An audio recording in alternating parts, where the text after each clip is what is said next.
American cookbook author James Beard once said, "Food is our common ground, a universal experience." The veracity of this statement is evident in how the trend of outdoor food markets is sweeping the nation and the world. This physical marketplace attracts a variety of people and provides an alternative to traditional grocery shopping. Customers can interact with vendors and fellow shoppers as they peruse endless tables and stands offering fresh produce, designer desserts, and a variety of healthy, organic, and local foods. The number of U.S. food markets quadrupling from 1,966 in 1994 to 7,864 in 2012. Additionally, sales at U.S. outdoor food markets were estimated to be over $1 billion. Outdoor food markets' expert implementation of institutional rhetoric and establishment of unique brands and images allow them to become pseudo-events, fostering a sense of community and encouraging an intimate relationship between consumers and producers.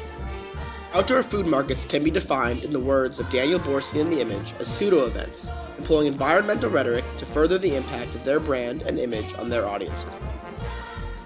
In order to get a better idea of the pervasiveness of outdoor food markets in our own community, we interviewed members of Northwestern on Sheridan Road.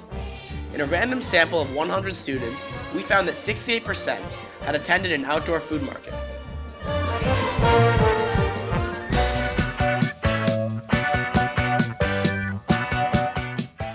Fresh. Interesting. Nice. Say eye-opening. Vibrant. Zesty. Expensive. Enlightening. Fun. Personal. Interesting.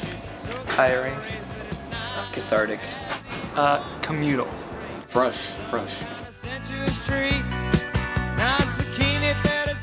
The best thing about the whole farmers market atmosphere is that there's an intensely relational aspect to the sales transaction that doesn't exist in almost any other market medium.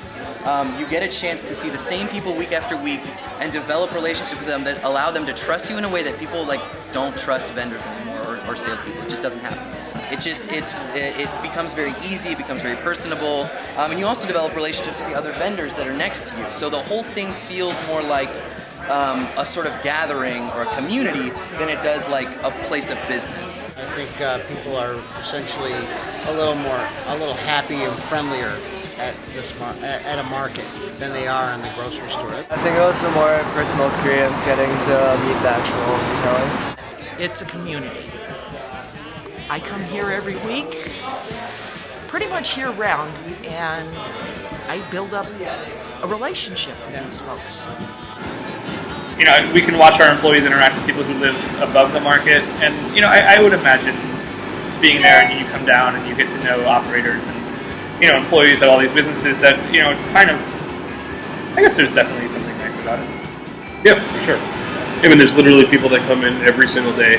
Talk to Keisha, our manager here, and Jared, one of our cooks. Outdoor food markets are a type of pseudo-event, an event fabricated for the immediate purpose of being reported and reproduced. Outdoor food markets garner lots of coverage from a variety of media outlets. Specifically, the popular food market in Williamsburg, Brooklyn called Smorgasburg has been reported upon on numerous occasions.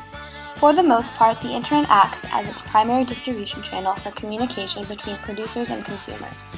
Additionally, social media plays a large role in the marketing and financial success of outdoor food markets like Smorgasburg. This market in particular offers unusual designer delicacy that attract audience simply because of the novelty of these items. For example, eating the ramen burger, the burger with ramen noodles for buns, has become an event in itself. Consumers post pictures on Instagram and Facebook and tweet about their experience at the market, spreading the word about vendors and contributing to the spectacle of the event. Attending the food market provides an escape from people's everyday lives and allows them to enjoy and experience what was designed especially for them. Brought in a few food vendors at the beginning of the flea market, and people started coming for the food, writing about the food, blogging about the food. I think it's probably become one of the biggest tourist attractions in Brooklyn. We get about 10,000 people a day on a decent weather day. And I think also what we've done is it's kind of a fun festival event. We do things. We have a bar at Smorgasburg, so you can hang out and drink beer. We do other events on the side. We have a record fair a couple times a year at Smorgasburg. So it's kind of a fun day trip outing in the city.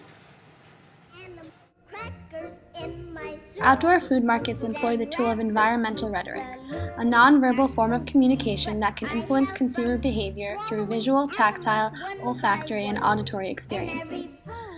Outdoor food markets also must establish unique brands and images in order to create a satisfying experience for the consumers. Brand is what differentiates a product.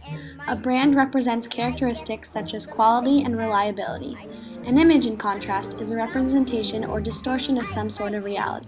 For example, consumers may recognize a popular label at a food market and be more likely to purchase it because they are familiar with it. Similarly, consumers are more likely to attend a food market because of the positive farm-to-table image that they have developed. Customers are drawn to outdoor food markets like Smorgasburg, partly because they expect that they will find familiar brands that they trust. The brands carry a certain amount of ethos, a set of values that give it credibility.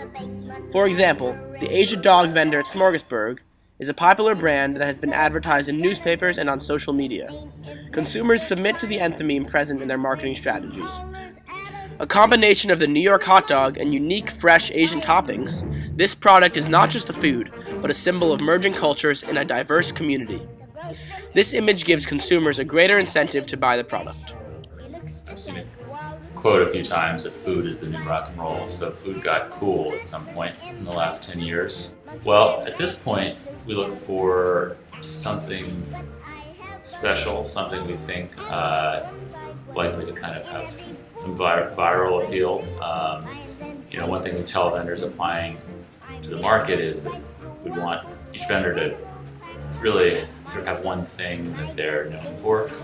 We want to be the Asian taco guy or the ramen woman or whatever it is, so that people can know you for that. How have you established your brand as a vendor? We've essentially just done what we've always done in Brooklyn, which is make good sandwiches, have fun, and treat people well. Yep, and we think our graphic design is pretty good and pretty weird. That always helps. Yeah.